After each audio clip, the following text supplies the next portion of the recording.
mais. C'est parce que tu vieillis. Est-ce que c'est correct? Oui, Bonsoir tout le monde. J'imagine que plusieurs d'entre vous avaient eu vos vacances. Donc, plusieurs sont de retour de vacances. J'aimerais profiter aussi parce que la semaine prochaine, c'est l'entrée scolaire. Hein? Ça va vite demain.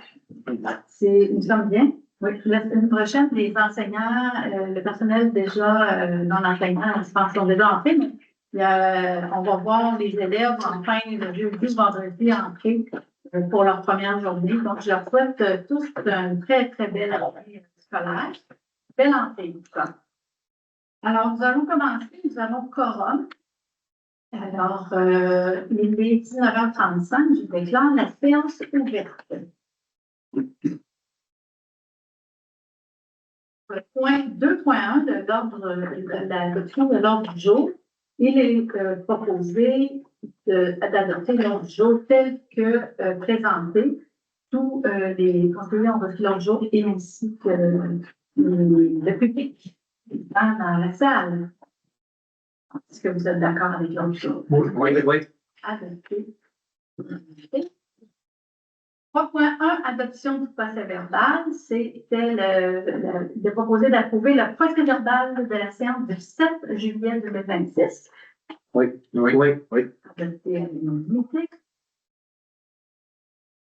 Maintenant, le point 3.2, c'est le point suivi, comité et représentation. Alors, je suis allée au Conseil des maires le 8 juillet dernier. Ce dont il a été question, c'est d'un bâtiment qui a été adopté, un bâtiment de Wickham en 1339, 9e rang. C'est une démolition d'un bâtiment, un bâtiment qui fait partie de la liste des bâtiments patrimoniaux et c'était accepté par le Conseil des maires, c'était adopté, ça veut. Il y a aussi une demande qui a été faite par la MRC des Pays d'en haut. Et donc, ça concerne toutes les municipalités. En fait, c'est pour ça que j'en parle. C'est que la MRC a un pouvoir de désavouer pour certains types de dérogations mineures. Et la MRC disait, on travaille en double. Puis on dit, ils souhaitaient qu'on puisse demander au gouvernement de préciser la portée, de revoir un peu cette partie-là qui est accordée à la MRC. On en a fait un justement dernièrement, puis la municipalité pourrait elle-même voir à cette dérogation-là, c'est un point qui se trouve à la MRC. Alors, eux veulent assurer que cette demande de révision vise à éviter des situations de double analyse par des instances publiques, à préserver l'autonomie décisionnelle des conseils municipaux locaux et à réduire des délais et l'incertitude pour les demandeurs. Donc, c'était à peu près ce que je pouvais vous relater de cette séance-là. Et je ne peux pas vous donner ce qu'il va y avoir demain soir. Ça veut dire que la prochaine séance, je vais vous parler de la séance de demain soir. Ensuite, on a eu un rapport de comité du personnel. Nous avons eu le comité du personnel a rencontré le 14 juillet en après-midi, rencontré les membres de l'exécutif syndical. Et le but de la rencontre, c'est une rencontre exploratoire en vue de l'ouverture anticipée de la convention collective. On s'en va là. La convention collective se termine décembre 2027, mais le Conseil a de l'ouverture à ouvrir la convention collective plus tôt pour voir à revoir toutes les articles qui sont là-dedans. Ça inclut le salaire, tout ça. Donc, je vais faire défaut du rapport. Vous avez toujours le droit de demander par accès à l'information ces documents-là. Voilà. Alors, point 3.3, c'est le rapport de la mairesse aux citoyens sur les faits saillants du rapport financier 2025. Donc, le mois d'avant, on a déposé le rapport financier qui a été fait, l'audit qui a été fait par le comptable. Et fait, c'est présenter dans le fond les faits saillants, le rapport des faits saillants. Quand je vais faire le dépôt, il est proposé de publier le rapport de la mairesse aux citoyens sur les faits saillants du rapport financier 2025 dans les différents outils de communication de la municipalité. Vous allez le voir sur le site web notamment. Et je pense dans le petit journal qu'on donne ici. Bon, parfait. Est-ce que vous acceptez ça? Oui. Oui. Adopté à l'unanimité. Juste pour me rafraîchir la mémoire, ça arrive une fois par année. Je demandais à Graciela, est-ce que je dois l'expliquer? Non, pas normalement. C'est pas un rapport législatif. Jamais vous avez des questions une autre fois, non? On est là chaque mois et que vous êtes très bon. Dépenses autorisées. Donc, la notaire trésorière, conformément à la loi, c'est le rapport des dépenses autorisées. Donc, on a une somme de combien ce mois-ci? 18 924,37. Moi, je vais me répéter, je vais me recorriger parce que ce mois-ci, ça veut dire le dernier mois. On fait toujours le dernier mois. Alors, une copie de la liste a été remise ici à tous les membres du conseil, ici aux gens présents. 3.5, situation financière et factures à payer. C'est pour toujours pour le mois de juillet. Alors, les revenus perçus sont de combien? 37 681,46. Les comptes à recevoir? 1 476 638,41. Donc, au niveau des paiements autorisés, ça totalise une somme 526 768,29.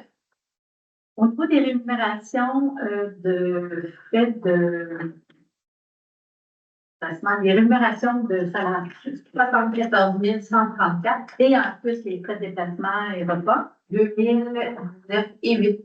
Et est-ce qu'il y a un complet? Oui, c'est les dépenses complètes. Comme ça que vous avez facture à payer. Alors, la liste des factures à payer totalise une somme de 140 386,88. On est proposé d'approuver la liste des factures à payer et d'en autoriser le paiement. Oui. Adopté à l'unanimité. 3.6, amendement et rapport de 2026. Il est proposé d'adopter la liste de contrôle des amendements des comptes de l'année 2026, portant sur les numéros de lot 126, 130, 131, 133 à 135, et ainsi que le rapport intitulé État des activités financières, montrant les revenus et les dépenses au 31 juillet, ainsi que les prévisions révisées de l'année 2026, qui montrent un surplus de... Est-ce qu'on est là? Oui, c'est la semaine de l'État.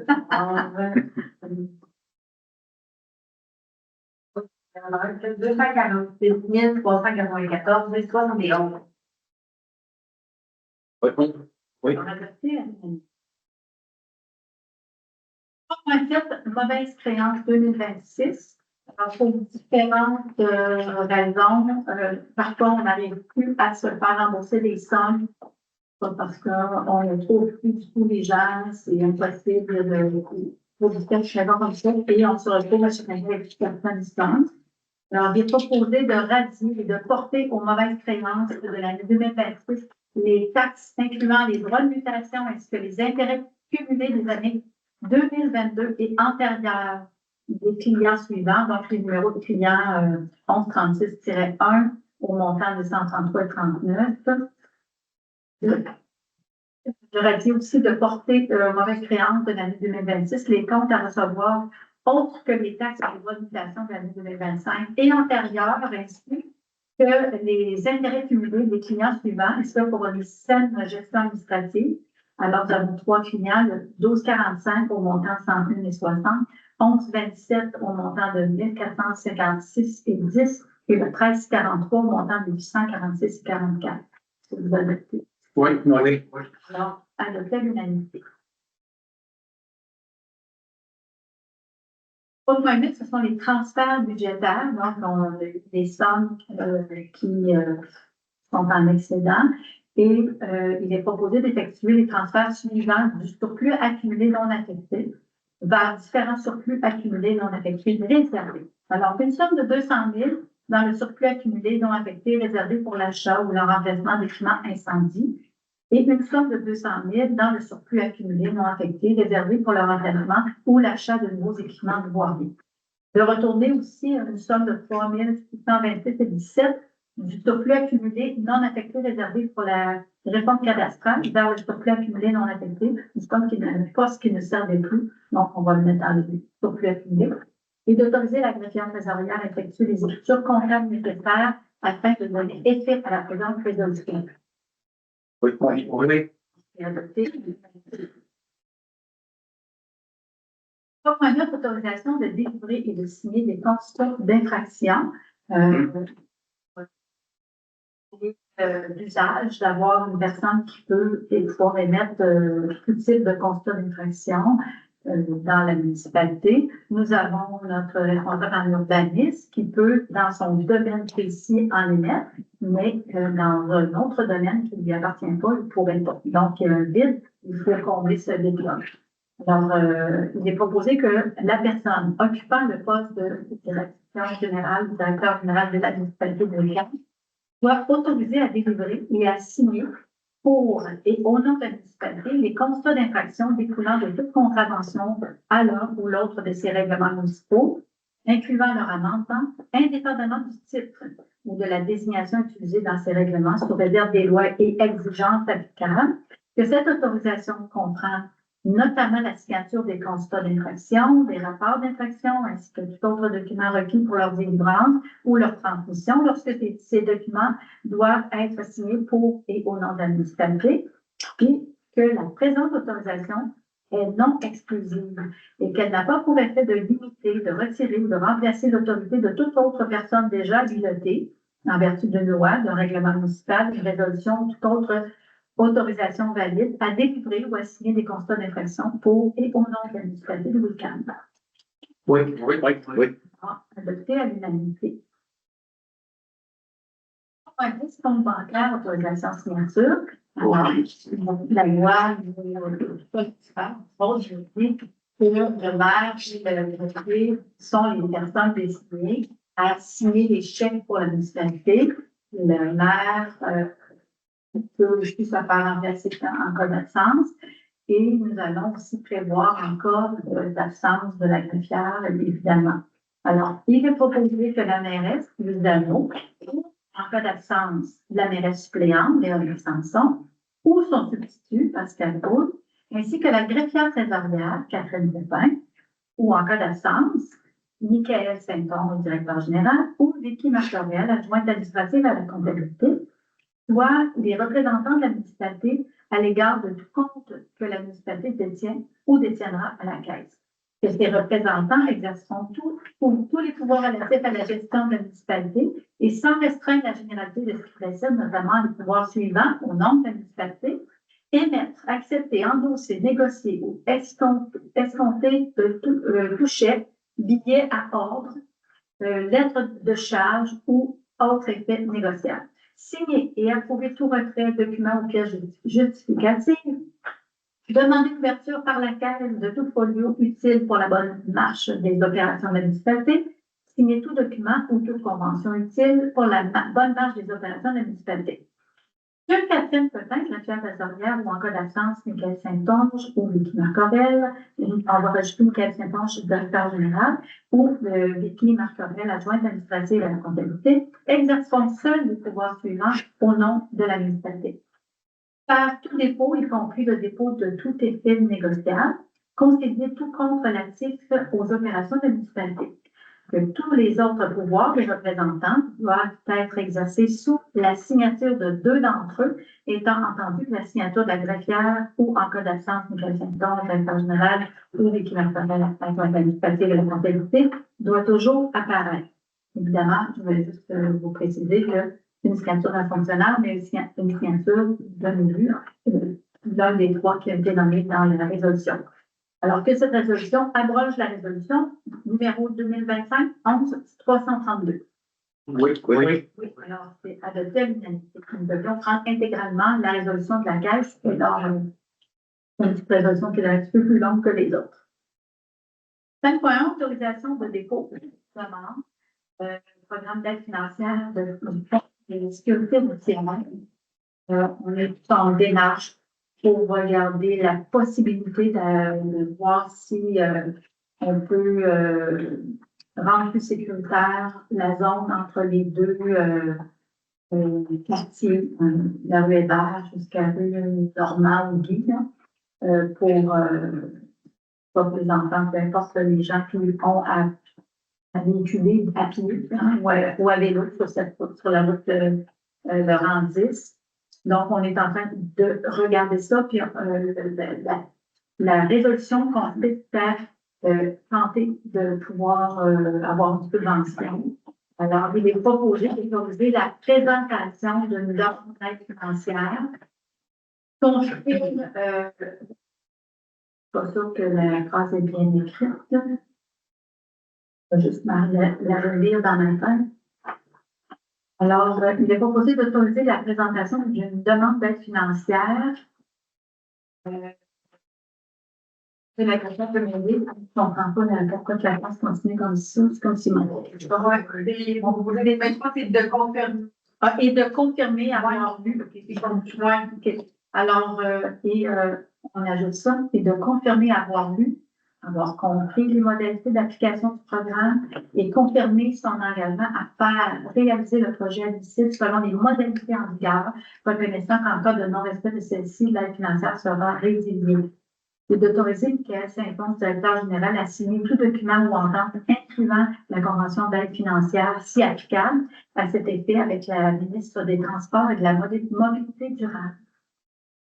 Oui. Adopté à l'unanimité.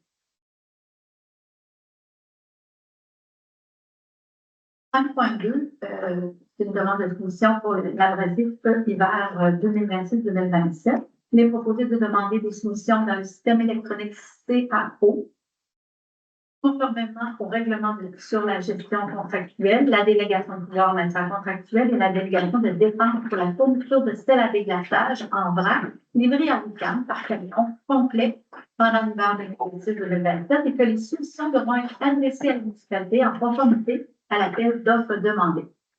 Oui. Adopté à l'unanimité. 5.3, c'est une adoption d'un règlement qu'on avait donné à l'émotion le mois précédent, consistant à interdire d'un côté de rue sur la rue Robert le stationnement, de manière à ce que les véhicules d'urgence puissent véhiculer à n'importe quel moment.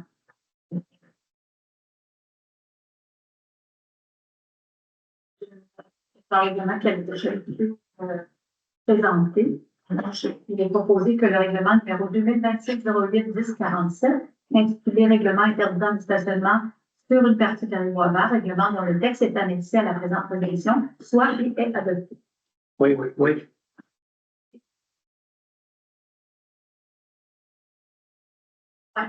Juste, monsieur, juste vous de recruter d'un pied, c'est tout. La valeur de chaise. Alors, c'est la caractérisation des eaux usées 2026. C'est un ajout de mandat à Aviso Expert Conseil en vue de faire faire la caractérisation à deux entreprises, d'où la raison de l'utilité. Il est proposé d'autoriser l'ajout au mandat actuel en vigueur avec Aviso Expert Conseil de services professionnels pour la réalisation de cette caractérisation supplémentaire. De facturer l'ensemble des coûts relatifs à ce mandat aux entreprises concernées, conformément aux modalités administratives en vigueur. Oui. Et là, je dis à la majorité ou à la majorité quand même, des membres à la vote. OK. On va décider. 7.1, Conseil d'habitation Centre du Québec. Alors, c'est une facture que nous avons eue, mais nous n'avons pas encore dépassé le total de budget qu'on avait prévu. Peut-être n'entendront pas ça. Il est proposé d'autoriser un déboursé à l'Office d'habitation Centre du Québec pour la contribution municipale au montant de 1 098, menant celle-ci à un total de 4 280. Oui. 8.1, c'est une demande de projet particulier qu'on appelle souvent PPC-moi.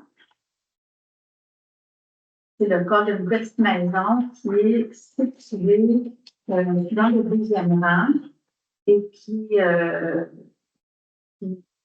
selon la réglementation municipale, la largeur du bâtiment principal, elle devrait être de 8 mètres et actuellement, elle est de 7,57 mètres.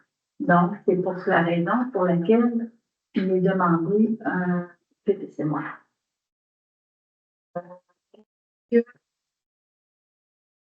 Est-ce que dans la salle, hein, est-ce qu'on peut parler pour une relation de public de construction? Elle va venir après. Puis c'est pour ça que je viens de me référer à ma fière qui est venue comme moi, la poutine. Alors, c'est le cas à suivre. C'est une dérogation qui va, c'est moi, il va y avoir une consultation, mais plus tard. OK, une question. C'est pour la place de la rue Skirboul 1400.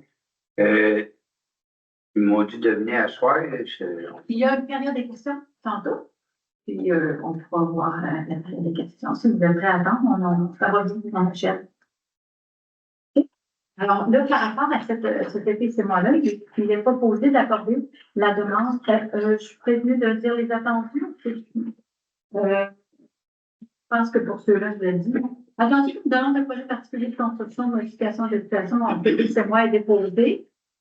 De l'eau 5 773 953, que la largeur d'un bâtiment, du bâtiment principal, elle est présentement de 7,57 au lieu de 8 mètres.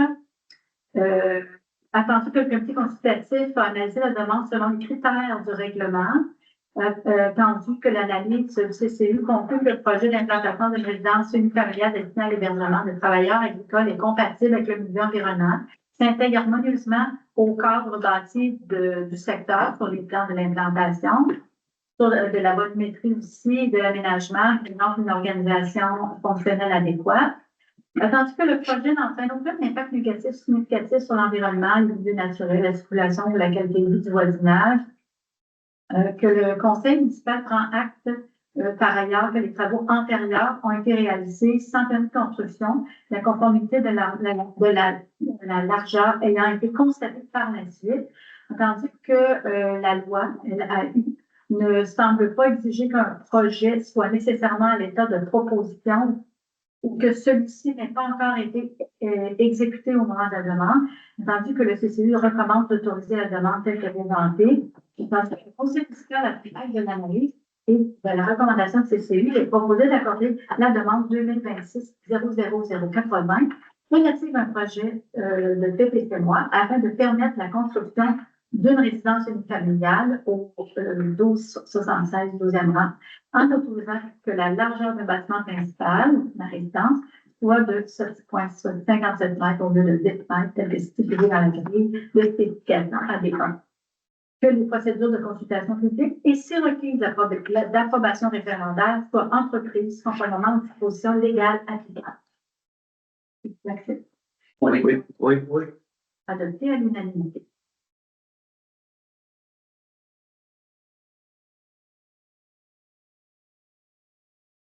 Alors, l'autre, c'est une demande de dérogation mineure. Ça consiste à un agrandissement d'un garage en milieu rural, au 11e rang. La demande vise à autoriser l'agrandissement du garage existant et à permettre que sa superficie, ainsi que celle de l'ensemble des bâtiments accessoires à l'usage d'habitation, excède les normes prescrites au règlement de zonage actuel. Attendu que le fonctionnaire désigné a évalué que la demande est admissible à la procédure de dérogation mineure.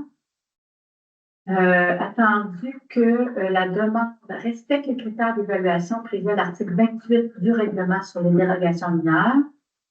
Attendu que l'application stricte du règlement poserait un préjudice sérieux demandant, puisque selon ces derniers, ça ne lui permettrait pas, sans l'agrandissement projeté, d'aménager une chambre froide destinée à la conservation de péricoles et autres produits alimentaires et éviter d'y gaspillage alimentaire.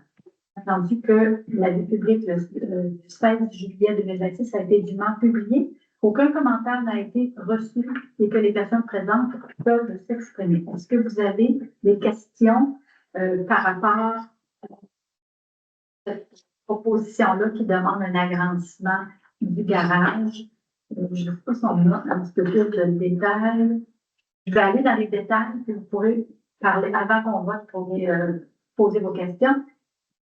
Attendu que le comité consultatif d'urbanisme recommande d'accorder la demande de dérogation, il est proposé d'accorder la demande de dérogation numéro 2026-00118 au règlement de zonage 2024-03-986 pour un immeuble situé au 5 773 837, donc au 1430 11e rang, visant à autoriser que la superficie d'implantation au sol du garage existant soit portée à 141,9 mètres carrés et qui est actuellement à 157,9 mètres carrés.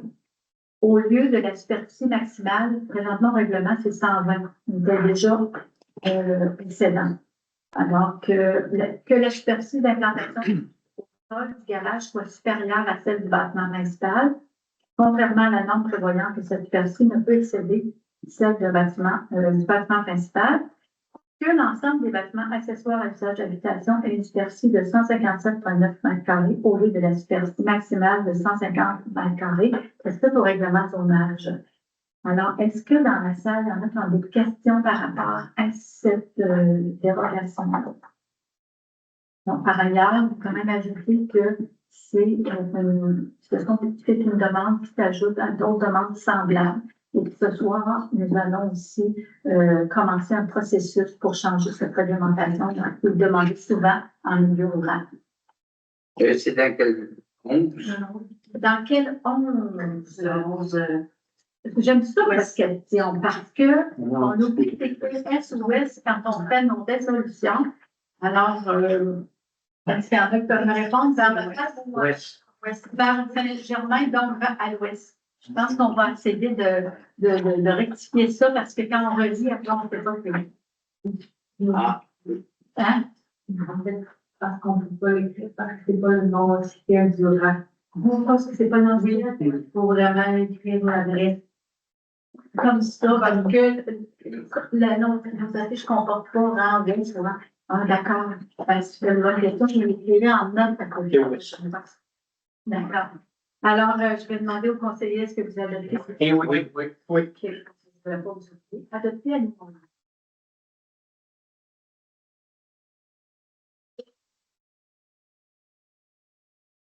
Je pense une autorisation d'occupation du domaine public. Alors, c'est une conduite d'eau qui est remplacée. Cette conduite-là est située dans l'entreprise municipale pour l'entreprise Bois et c'est en vue d'avoir un réseau d'alimentation en eau pour protection incendie. Alors, il est proposé d'autoriser l'occupation permanente de son domaine public dans l'emprise municipale du 9e rang, à proximité du 533 9e rang, identifié comme le lot 6 317 421, tel qu'indiqué sur le plan soumis par H3B Limité, afin d'y maintenir une conduite d'eau alimentant le réseau de protection incendie entre le biodôme et le couloir, aux conditions prévues au règlement relatif à l'occupation du domaine public de la municipalité de Bécane et à la présente résolution. J'espère que c'est chaud, je vais prendre le temps de le lire. Que cette autorisation vise le remplacement de la conduite existante par une nouvelle conduite installée au plan fourni. QHB3 Limité fournissent une preuve d'assurance responsabilité civile de 3 millions de dollars, dépose les engagements requis relativement au maintien de cette assurance et à sa responsabilité pour tout dommage et assume l'ensemble des coûts de nos travaux et à la remise en état des lieux. Que les travaux soient réalisés conformément aux normes de construction applicables, aux exigences des autorités compétentes et au plan approuvé préalablement par un ingénieur municipal désigné, lequel doit notamment indiquer la profondeur, le diamètre, le matériau, les points de raccordement et les mesures de signalisation de détour lorsque requis. Que H3B Limité contacte Info Excavation avant le début des travaux. Que H3B Limité fournisse les plans tels que construits ainsi qu'une preuve de compaction préparée par un laboratoire indépendant. Que la remise en état soit soumise à une inspection finale de la municipalité avant son acceptation. H3B Limité demeurant responsable de la conduite, de son entretien, de ses réparations et de tout dommage lié aux travaux ou à l'occupation du domaine public. Que la présente autorisation soit inscrite au registre des autorisations et que le directeur général soit autorisé à faire approuver le plan des travaux par la personne responsable, à délivrer ou à mettre à jour le permis d'occupation et à signer tout document requis pour sa mise en œuvre. Oui. Et à l'unanimité. Point 4, c'est un point que je proposerai de reporter à la séance ultérieure. Je pense qu'on pourrait même, est-ce qu'on pourrait déjà donner la date? Pour la dire, on ferait la dire, ça serait bien. Alors, en vue de mieux peaufiner ce changement de règlement, cette modification de règlement, alors, il est proposé de reporter ce dossier pour une séance ultérieure, soit le 1er septembre prochain. Oui. Oui.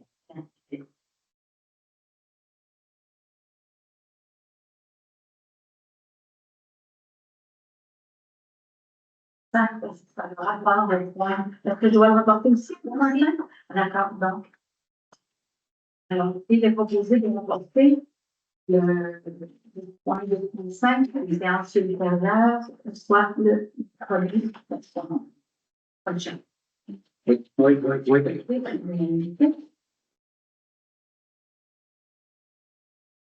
Le point 6, c'est une information qui concerne cette fois-là une modification à un règlement dont je viens de vous parler, qui concerne les bâtiments accessoires dans les zones agricoles, viables et dynamiques. J'aimerais avoir quelqu'un pour donner l'administration. Quelqu'un OK. Alors, non, M. Normand laisse par la présence donne un avis de motion avec demande de dispense de lecture à l'effet qu'à une prochaine séance de ce conseil sera présenté pour adoption un règlement modifié le règlement de zonage numéro 2024-03986 concernant les bâtiments accessoires dans les zones agricoles viables et dynamiques afin d'assouplir les normes applicables à la superficie des bâtiments accessoires associés à un usage d'habitation sur certains terrains situés dans les zones agricoles viables et dynamiques. Dépose un premier projet de règlement numéro 2026-10-1049 intitulé Règlement modifiant le règlement de zonage numéro 2024-03986 concernant les bâtiments accessoires dans les zones agricoles viables et dynamiques. Donc, le projet en question, on se retrouve, ça touche l'article 88.1. Je vais vous le dire comme ça, une cour, c'est des dispositions particulières applicables à certains terrains situés dans les zones agricoles viables et dynamiques qu'on vient de dire. Malgré toute disposition contraire du présent règlement, les normes suivantes s'appliquent aux terrains partiellement et ou non situés dans les zones AV et AD. AV, c'est viable et dynamique. Alors, 1, la superficie d'implantation au sol d'un bâtiment accessoire peut excéder la superficie d'implantation au sol d'un bâtiment principal. Présentement, c'était pas le cas. Là, on rendrait ça possible. 2, pour les terrains de 3000 m² et plus, les normes suivantes s'appliquent. La superficie totale d'implantation au sol de l'ensemble des bâtiments accessoires ne peut excéder 10 de la superficie du terrain, sans toutefois excéder 500 m².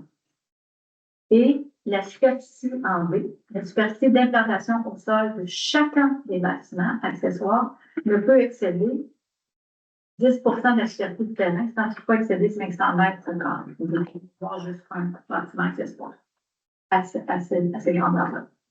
Donc, voilà, ça c'est la règle.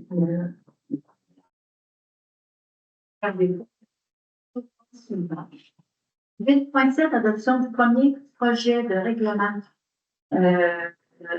zonage concernant les bâtiments accessoires. Donc, attendu que le Conseil doit adopter un règlement afin d'assouplir les normes applicables à la superficie des bâtiments accessoires associés à un usage d'habitation pour certains terrains situés dans les zones agricoles viables et dynamiques, attendu que la motion accompagnée de la présentation et du dépôt Le premier projet de règlement a été donné lors de la présente séance. Il est proposé d'adopter tel que soumis le premier projet de règlement numéro 2026-10-1049, inscrit règlement modifiant le règlement de zonage numéro 2024-986 concernant les bâtiments accessoires dans les zones agricoles, viables et dynamiques. D'autoriser la greffière trésorière en programme des procédures de consultation publique, de transmettre une copie du projet de règlement et de la présente résolution à la MRC de Norman. Oui. Adopté à l'unanimité. 9.1, vente de garage sans permis. Alors, à chaque année, on passe des résolutions pour dire, voilà, on a choisi telle fin de semaine, on revote là-dessus. Cette fois-ci, on va faire une résolution et on va maintenir 2 fins de semaine fixes régulières. On n'aura pas à repasser tant qu'on ne changera pas tous les fins de semaine. Donc, il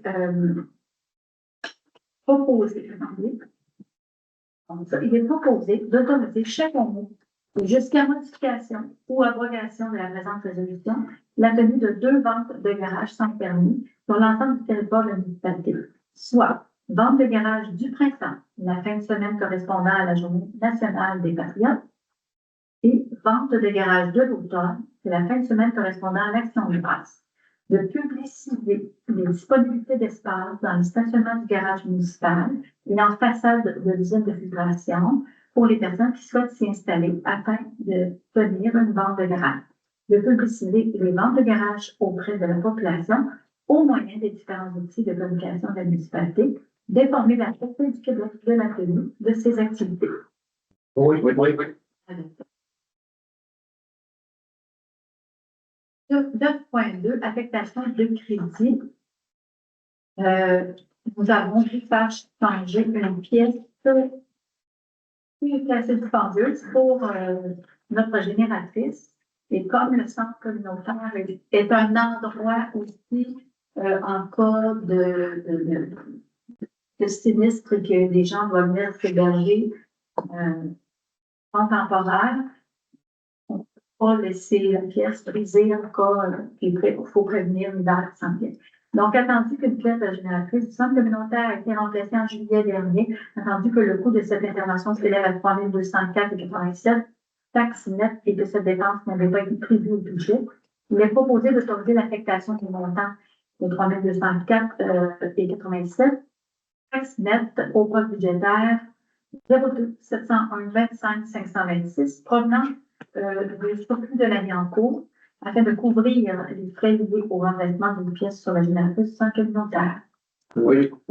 La pièce, c'est quoi? Adopté à l'unanimité.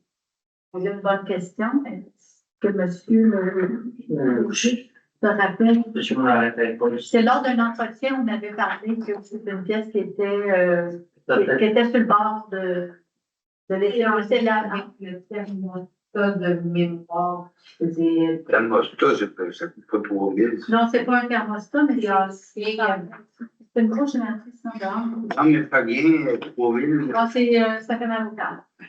Non, mais je sais bien que les municipales, ils vont avoir, mais c'est.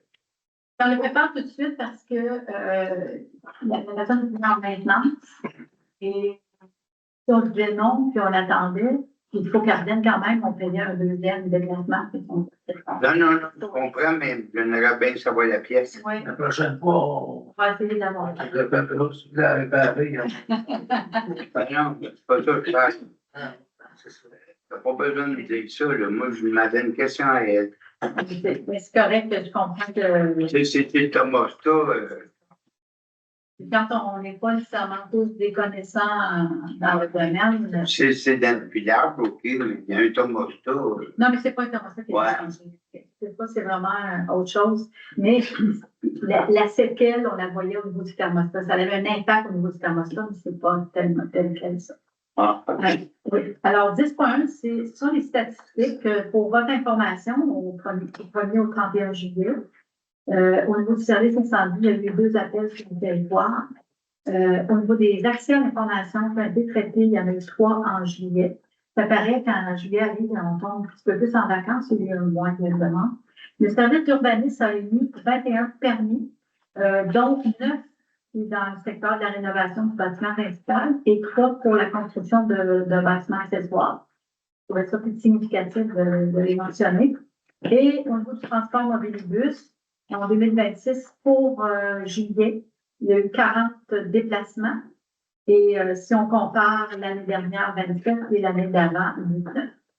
Je vais vous donner quelques statistiques comme ça. Au niveau 11.1, les correspondances, donc les élus ont reçu la liste des correspondances remis à chaque membre pour le mois de juillet. Et au final, on est presque en final. 12.1, c'est votre période de questions. Vous pouvez vous poser des questions, vous nommer pour que nos secrétaires puissent prendre le temps d'écrire votre nom et puis de poser votre question.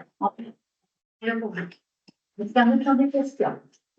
Oui, moi, je venais pour le ménage de mon garage, Michel Noël. J'ai travaillé beaucoup du temps que vous étiez en vacances.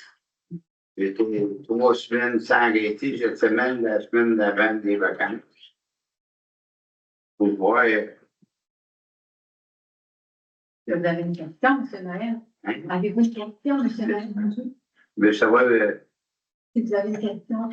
Oui, je veux savoir où vous êtes rendu. Oui, c'est ça, j'essaie de comprendre. Conseil municipal, regarde la question. Non, mais vous pouvez préciser votre question. Ça... Ben oui, le ménage de mon garage. En fait, là, si je peux comprendre ce que je veux dire, vous vous adressez quand même aux élus qui on n'est pas les spécialistes de l'urbanisme, hein, vous savez. Fait que donc, d'emblée, à savoir, nous, on n'est pas allé inspecter votre travail, d'une part, et ça appartient aux fonctionnaires de l'inspecter et de faire suite avec vous. Fonctionnaire, c'est qui? Ça va être le responsable en urbanisme, ça va être la direction générale qui va cheminer avec vous après. Et d'autre part, quand vous venez au conseil, ça nous fait plaisir de vous recevoir, ça nous fait plaisir de répondre à la question, mais lorsque votre question, elle est personnelle à vous et non pas une question qui touche l'ensemble de la municipalité, à savoir... Ils m'ont dit de venir ici. On a vu Kevin puis Michael, Ouais. ils ont vu puis on dit de se présenter quand parlera un petit peu avant la terrain. De son cool, les garanties. Puis on sait se présenter. J'ai été menacé le 17 qu'il viendrait déficit, puis là, je savais où il m'en va. J'ai fait un ménage, j'ai mis 25 000 piastres de gravel, à part le temps de Pierre-Jean-Charles. Ce qu'on va faire... Hey, arrête de rire, toi. J'aime bien que tu m'écoutes, mais pas rire. Faire regarder une autre personne. Ce qu'on va faire, M. Noël, c'est quoi? On va compléter la période de questions. S'il y en a d'autres qui ont des questions, on va clore notre séance. Vu que c'est un cas personnel à vous, vous pouvez venir me voir. Après, on regardera qu'est-ce que vous voulez exactement. On va essayer de vous répondre parce que je ne peux pas le mettre dans la séance un cas personnel. Oui, mais pourquoi ils m'ont fait venir? Ben, c'est ça, je verrai après pourquoi. Peut-être Je pensais qu'elle en parlait. une expérience, peut-être, parce que c'est quand même nouveau. Là, pour... Non, je demandais pourquoi. Pour pas que vous soyez déplacé par rien, on va regarder rapidement. Ça prendre quelques minutes, ça peut être un. Donc, est-ce qu'il y a d'autres questions? 13.1, ça fait la levée de la séance. Tous les points de notre jour sont épuisés. Il est proposé de la séance à 20h18. Oui. Adopté à l'unanimité. Monsieur tout le monde à la maison, on se revoit le 1er septembre. N'oubliez pas, vous allez voir, ça va être séance extraordinaire. Donc,